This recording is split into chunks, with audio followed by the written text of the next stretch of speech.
Eh bien, voilà, merci beaucoup. Nous allons tenter de répondre à la question qui concerne le Saint-Esprit. Il nous a été demandé de définir un peu le Saint-Esprit, de parler du Saint-Esprit, comment connaître qu'on a le Saint-Esprit et le rôle du Saint-Esprit dans la vie de quelqu'un. Jésus a répondu cela.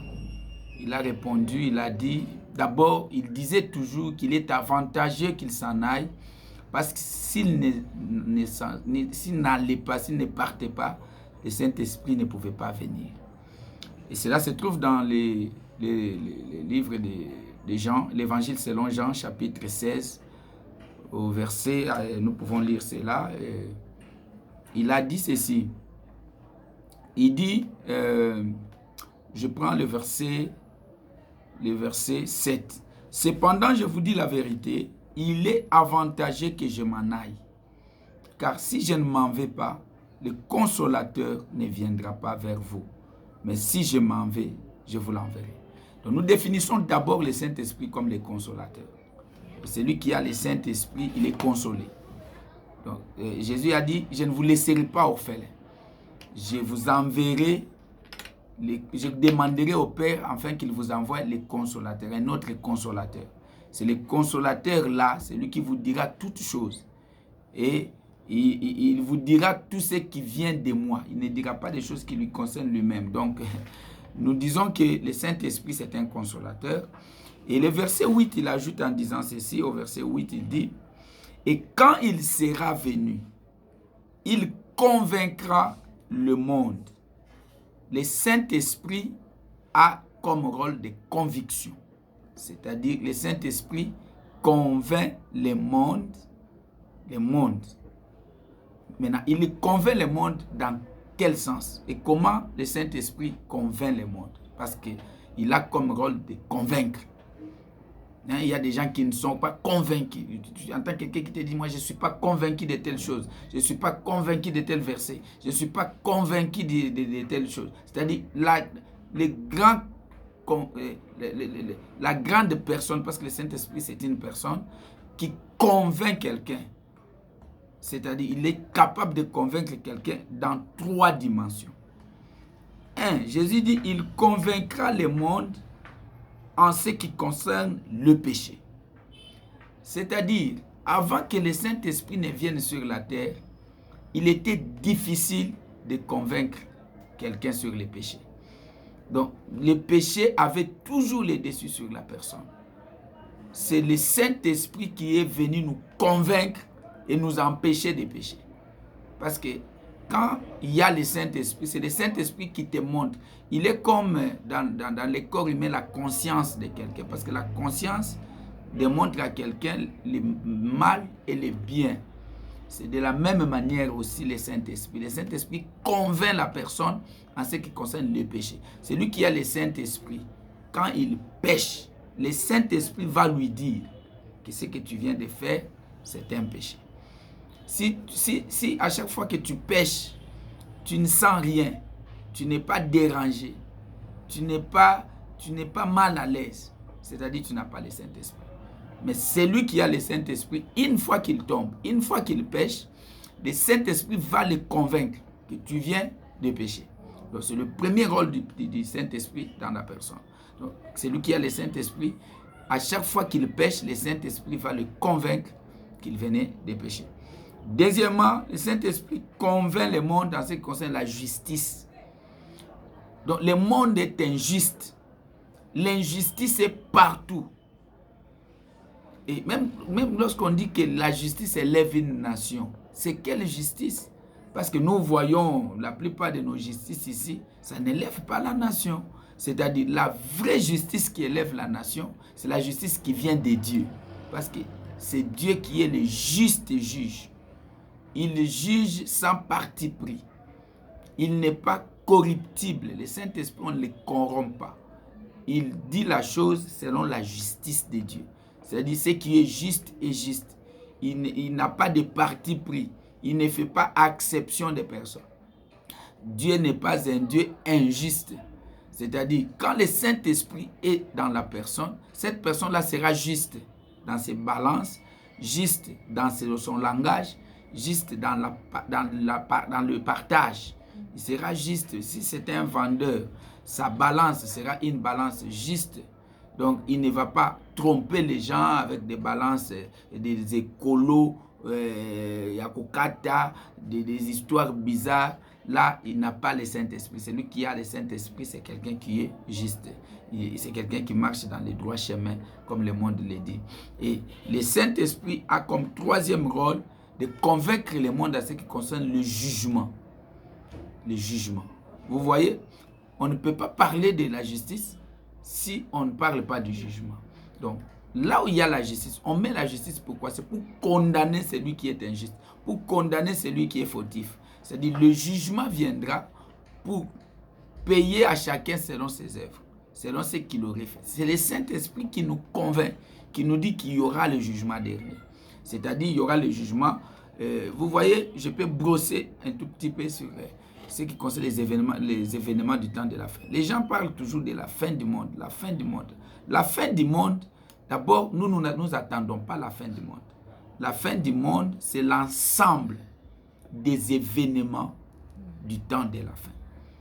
C'est-à-dire, il y a entre autres l'enlèvement.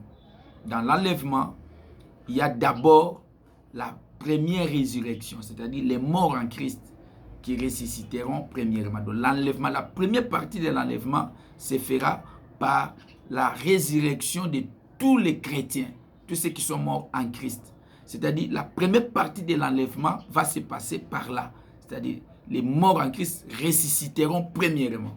Ils seront enlevés d'abord. Nous les verrons un petit moment, ils vont nous dévancer dans les airs. La deuxième partie toujours de l'enlèvement, c'est l'enlèvement maintenant des vivants. Donc ceux qui sont maintenant sur la terre, qui ne sont pas morts physiquement, ils seront changés subitement. Ils seront aussi enlevés pour rejoindre ceux qui seront dans les airs. Et là, ils rencontreront le Christ qui viendra les prendre dans les airs, qui viendra nous prendre, je pouvais dire, il viendra nous prendre dans les airs et nous serons avec lui pour aller fêter les noces. Pour entrer maintenant dans la salle des noces, il y aura un tribunal des saints. C'est aussi comme un jugement. Mais on n'appelle pas ça, la Bible ne l'appelle pas jugement, mais la Bible l'appelle tribunal des saints. C'est-à-dire, dans ce tribunal-là, chaque chrétien sera devant ce tribunal-là pour rendre compte des œuvres, tout ce qu'il aurait fait par rapport au talent que Dieu lui avait donné, par rapport au don que Dieu lui avait donné. C'est-à-dire, nous ne serons pas dans la salle des noces tous égaux, non. C'est comme quand nous allons dans les fêtes de mariage. Dans la salle, il y a toujours des tables. Il y a ceux qui sont assis dans les tables d'honneur. Il y a tous ceux qui sont assis à côté des mariés. C'est ce qu'on appelle les amis de l'époux. Même Jésus a appelé Jean-Baptiste ami de l'époux. Il y aura des gens aussi qui seront à côté de Jésus. Il y aura des gens qui vont s'asseoir sur la même table avec les David, les Moïse, les Abraham, les Josué. Ainsi, ils seront là-bas parce qu'ils ont travaillé, ils ont brillé. Et Daniel dit, dans Daniel 12:1, la Bible dit, ceux qui auront prêché ou enseigné la justice aux nations brilleront comme les étoiles. Donc, c'est là où on parle des couronnes. Dans la salle là, nous allons porter des couronnes. Il y aura ceux qui auront les couronnes de justice, les couronnes de gloire, les couronnes. Donc, il y aura des couronnes. Les gens porteront des couronnes dans la salle là. Après cela, les noces là vont se passer pendant le temps de 7 ans. 7 ans aussi, c'est aussi à expliquer ça. Mais dans le bref, on parle de 7 ans.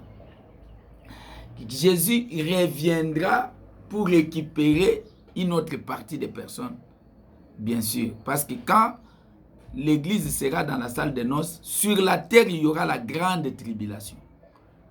Donc, cette grande tribulation, cette période-là, se divise en 2 temps. Le premier temps, c'est là où on va commencer à poser les marques de la bête. Aujourd'hui, il y a des gens qui parlent de la marque de la bête 666. Non, aujourd'hui, la marque n'existe pas physiquement parce que le Saint-Esprit retient. C'est là où maintenant j'explique aussi que le Saint-Esprit a comme rôle aussi de retenir que la marque des bêtes touche pas les élus, les ouins.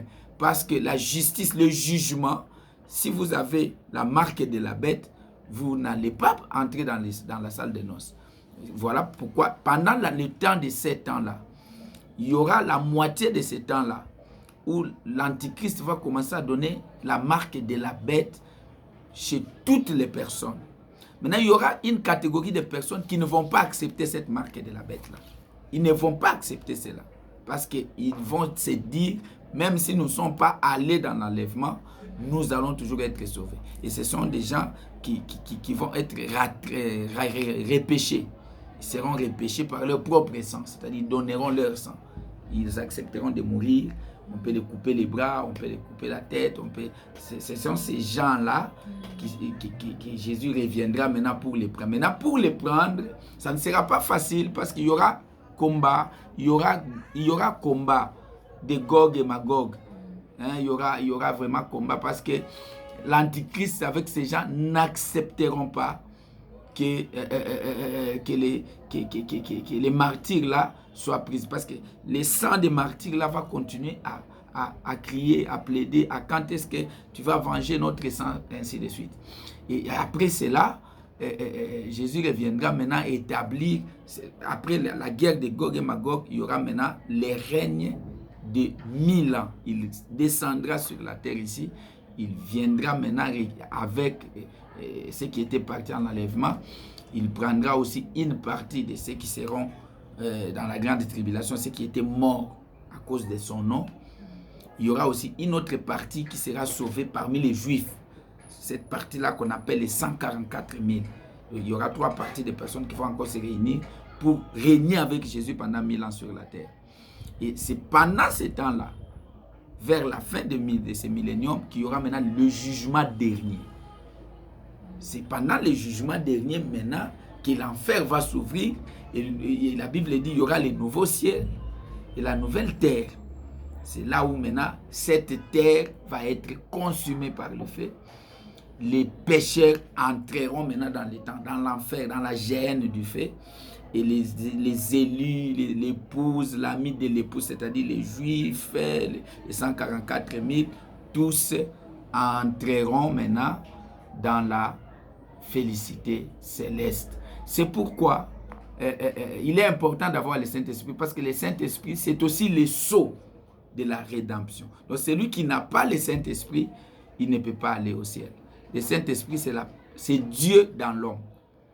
Le Saint-Esprit, c'est Dieu dans l'homme. Jésus dit, je ne vous laisserai pas orphelin. C'est-à-dire, je vous envoie. Quand on t'envoie quelqu'un pour que tu ne sois pas orphelin, c'est-à-dire, on t'envoie, c'est Dieu lui-même comme Père.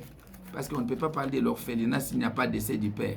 Ça, c'est un autre message. Voilà un peu en bref, nous avons défini le Saint-Esprit dans peu de mots en ce qui concerne le temps qui nous a été imparti. Que Dieu vous bénisse. S'il y a des questions, tentez toujours de vous poser, de nous poser dans notre site, dans YouTube, dans notre compte Facebook.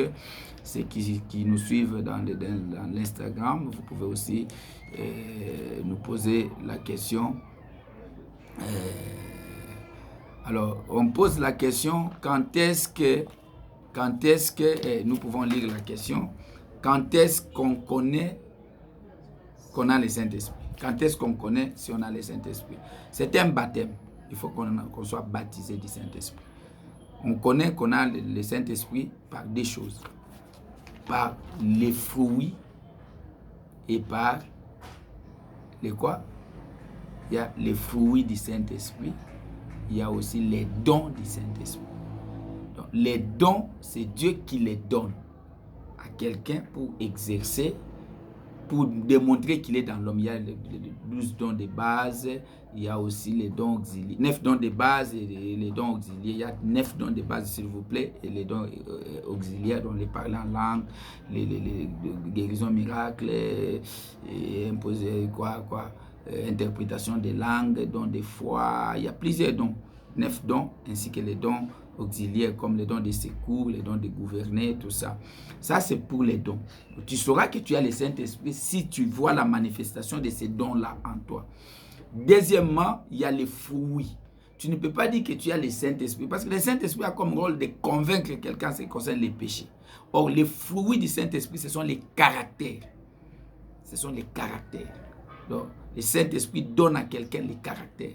Il donne à quelqu'un la patience, la bonté, les caractères qui sont définis dans Galates chapitre 5. Voilà un peu. Et avec le temps, on pourra aussi entrer dans les détails. Si vous avez toujours des questions, il faut toujours poser, comme la sœur Denise qui vient de nous envoyer la question. Que Dieu vous bénisse. Merci beaucoup et à bientôt.